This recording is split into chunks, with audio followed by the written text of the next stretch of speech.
오늘은 하나님 나라로 향하는 첫걸음이라는 제목으로 말씀을 나누도록 하겠습니다. 우리가 지금 살펴보고 있는 이 역대상, 역대하 해서 다 합쳐서 이제 역대기라고 하는데요.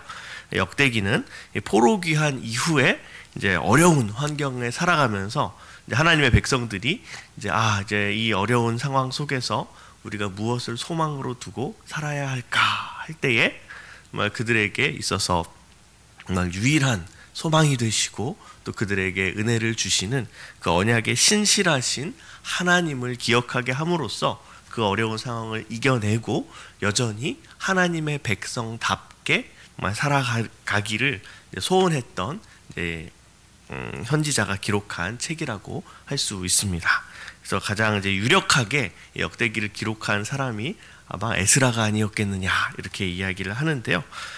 이 책이 그러니까 사실은 역사를 기록한 책임에도 불구하고 이제 이 역사 속에서 하나님이 언제나, 그러니까 역대기는 사실 그 성경에 포함되어 있는 다른 역사서들보다도 이 포괄하는 범위가 상당히 깁니다. 아담부터 시작을 하죠. 제일 처음에 이제 역대상을 처음 여시면 아마 대부분들 좀 당혹스러워 하시는데 첫 구절이 아담, 셋, 에노스 하고 끝납니다. 그러니까 이제 사람 이름이 거의 뭐 9장, 오늘 이제 본문이 9장에 이르기까지 계속해서 이어지게 되는데, 그리고 또 그 이후에 나타나는 모든 이 역사적 내용을 통해서 하나님이 그동안도 참 우리 하나님의 백성들에게 신실하시고 그분이 맺으신 언약을 잘 참 지켜주셨구나 라는 것을 이제 보면서 이제 앞으로도 하나님께서는 언제나 동일하시니까 이런 하나님이 앞으로도 우리를 지켜주실 것이다 라고 하는 그런 마음의 확신을 이제 불러일으키기 위해서 이제 역사라는 이제 도구를 사용해서 이제 기록한 하나님의 말씀이라고 할 수 있습니다. 그럼 이런 이제 말씀, 이제 오늘 이제 말씀에서는 이제 1장에서 8장까지 계속 이제 역사적으로 중요한 인물들의 이제 이름이 족보 형식으로 해서 쭉 기록이 되는데요.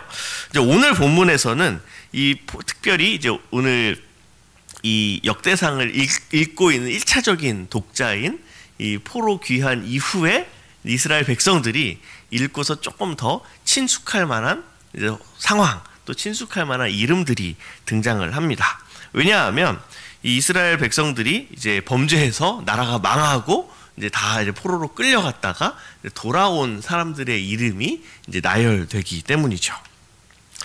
그 중에서 이제 2절에, 오늘 본문 2절에 보시게 되면은 제사장, 레위 사람들, 느디님 사람들이 이제 왔다라고 되어 있는데요. 그러니까 이 포로 귀환 자체가, 그래서 이제 예루살렘을 회복해 가는 과정 자체가 이제 처음에 이제 성전을 시작으로 또 성전을 중심으로 이루어졌다라고 하는 것을 이제 알 수 있는 대목입니다.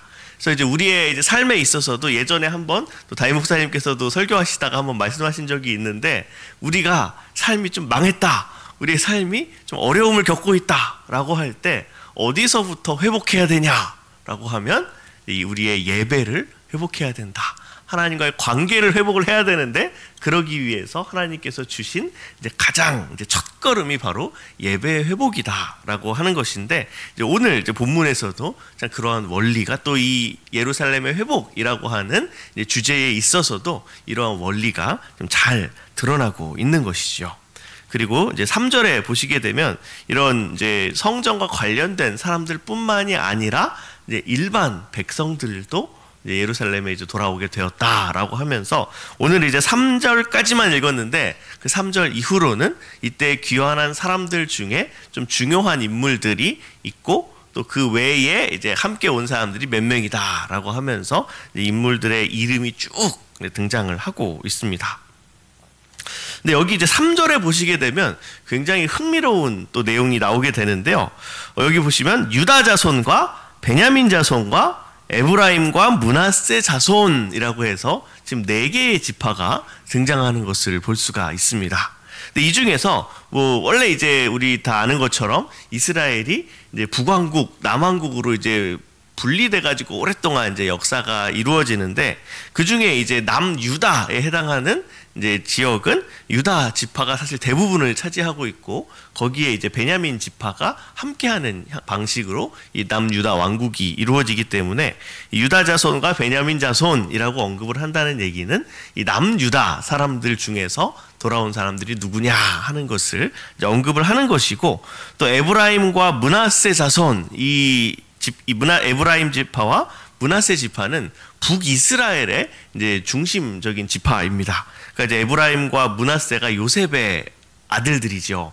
그러니까 이제 이 지파를 중심으로 해서 이 북이스라엘 왕국이 세워져 있었는데 이제 지금 그러니까 4개의 지파만 언급했지만 사실상 이스라엘 북이스라엘과 남유다 그래서 온 이스라엘에서 지금 누가 이제 예루살렘에 거주하고 있느냐라는 것을 이제 여기서 언급을 하고 있는데 사실은 이제 오늘 본문에서 읽지는 않았지만 계속해서 이제 읽어가다 보면은 우리가 발견할 수 있는 게 유다 자손 중에는 누가 돌아와서 살고 있고 베냐민 지파에서는 누구 돌아와서 살고 있는데 에브라임과 므낫세 지파에서는 누가 와서 살고 있다라는 언급이 없습니다.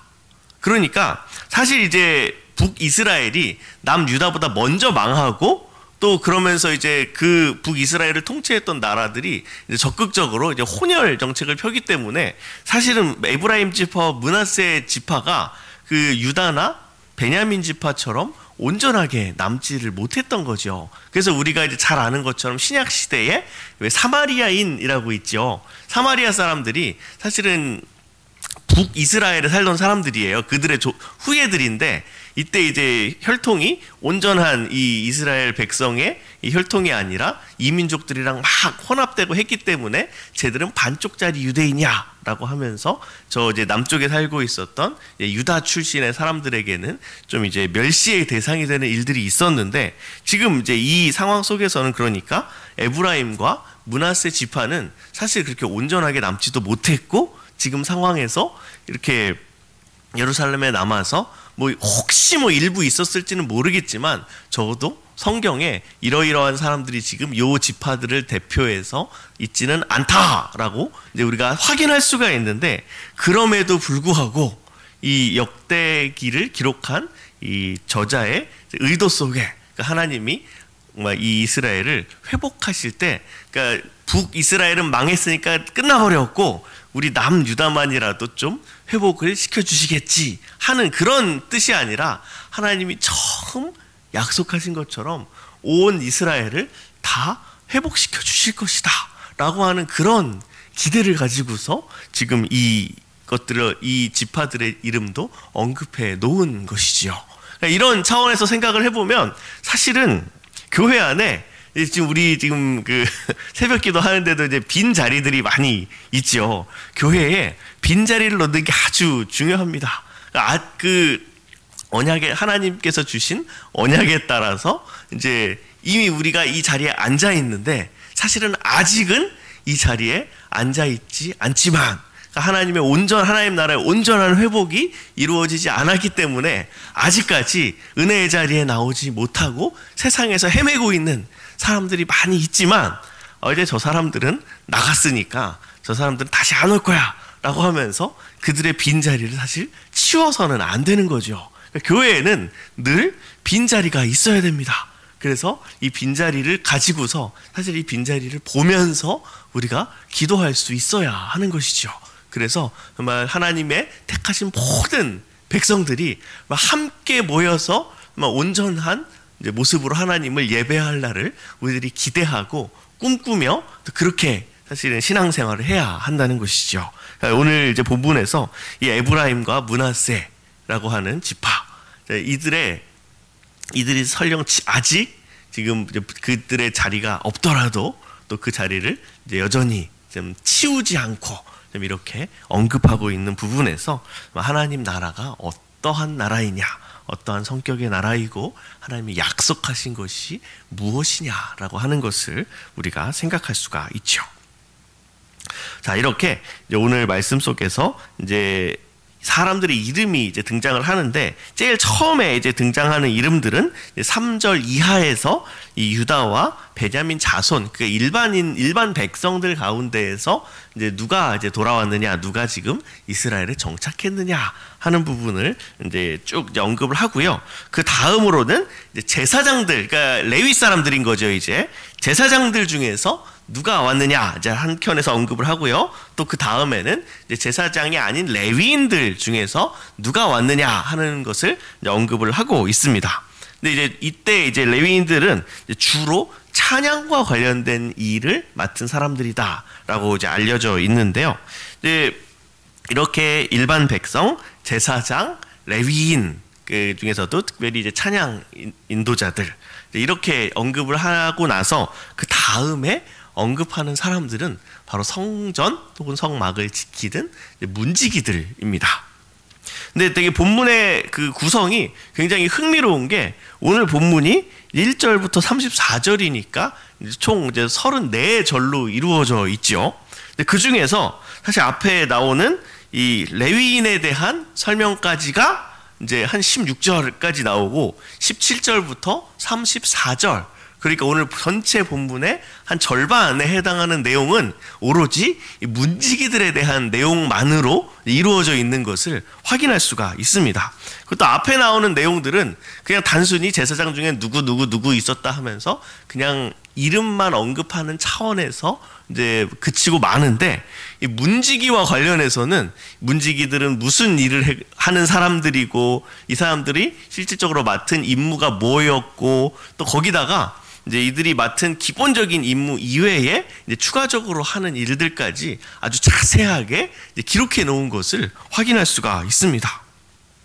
그러니까 다른 뭐 사실 제사장이나 이 찬양을 인도하는 사람들이나 이제 이런 사람들이 사실은 어떤 예배에 있어서는 이제 중심이 되는 사람들일 것이고, 이 문지기가 하는 일이 굉장히 중요한 일이 뭐냐면은 성막 앞에 딱 이제 그 지키고 서가지고 이 성전에 왜 들어올 수 있는 사람도 들어올 수 없는 사람들 있잖아요.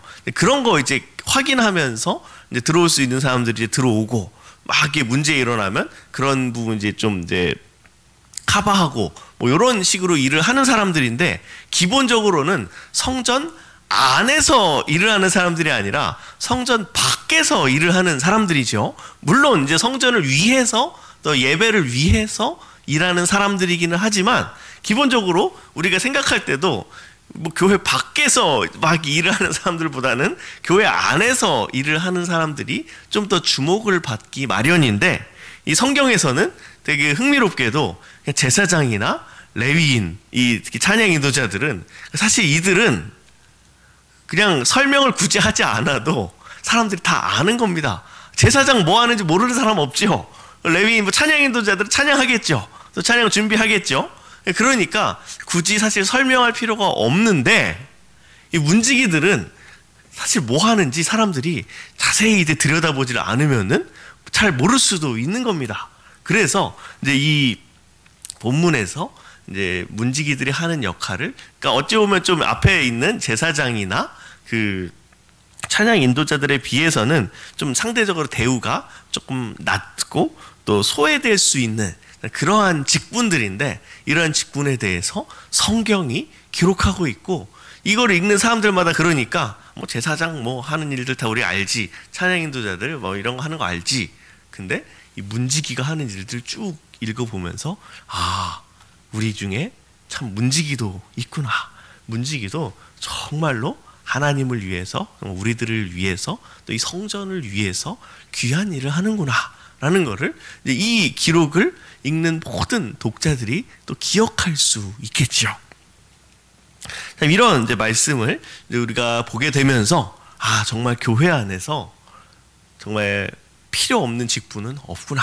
그리고 설령 사람은 기억하지 못한다 하더라도 하나님께서는 다 기억하시는구나 하는 것을 우리가 이 말씀을 통해서 또한 깨달을 수 있습니다. 그러니까 우리가 또 교회에서 또 이런저런 봉사들을 하다 보면 어떨 때에는 이 사람들이 막 인정해 주니까 뿌듯하다가도 어떨 때는 뭐 나도 진짜 무슨 뭐 돈 받고 하는 것도 아니고 그냥 봉사로 하는 건데 이 사람들이 내가 하는 거 나도 나름 열심히 하는데 사람들이 괜히 막 불평하고 아 왜 이것밖에 못해요 막 하면서 마치 막 사회에서 막 아랫사람 다루듯이 그런 이제 태도를 보이는 경우들도 가끔 있습니다. 많지는 않고 가끔 있는데 그럴 때 이제 마음이 좀 무너지기가 쉽죠.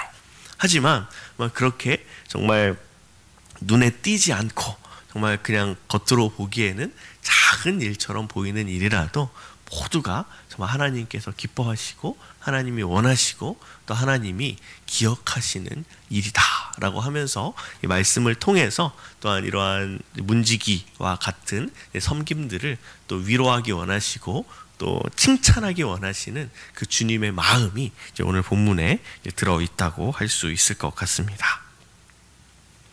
오늘 말씀을 통해서 우리가 또 여러 또 기도의 제목들 또 하나님의 뜻을 또 마음에 좀 새기면서 나아가야 하겠는데요.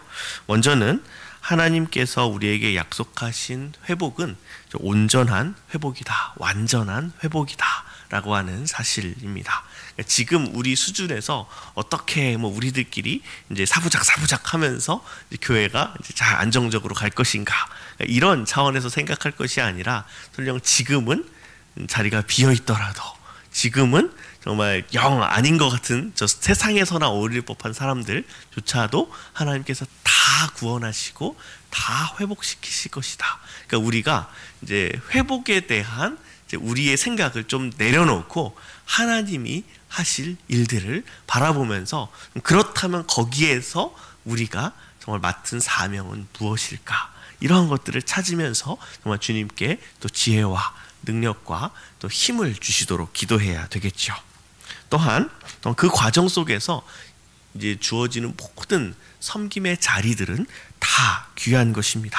티가 나지 않더라도 귀하고요. 하나님이 다 기억하시고 또 결국은 우리 모두가 그런 것들을 알고 정말 함께 서로를 존중하고 또 서로를 또 귀히 여기는 데까지 이르기를 원하십니다.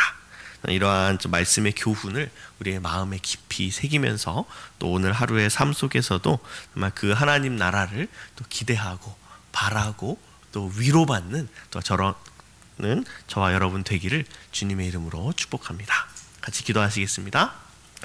하나님 아버지 감사합니다. 자, 오늘 말씀을 통해서 정말 하나님의 좀 크신 또 계획과 또 크신 또 약속을 또 생각해보는 시간이 되었습니다. 참으로 주님께서 저희에게 허락하신 그 크신 그 하나님 나라의 꿈을 저희들이 기억하며 늘 그것으로 소망을 가지고 정말 지금 현재의 상황이 아무리 연약하고 보잘것없어 보인다 할지라도 주님을 바라보며 힘차게 나아갈 수 있도록 인도하여 주옵소서. 또한 그 과정 속에서 또한 저희가 참 맡은 역할들 정말 대단해 보이는 역할도 있고 별것 아니어 보이는 역할들도 있을 것이나 그 모든 것이 정말 주님 안에 앞에서는 다 귀하고 아름다운 것임을 기억하면서 또한 위로를 얻고 정말 주님 앞에 충성하고 또 주님의 교회를 사랑으로 섬기는 저희 모두가 될 수 있도록 인도하여 주시옵소서. 감사드리며 예수님의 이름으로 기도합니다. 아멘.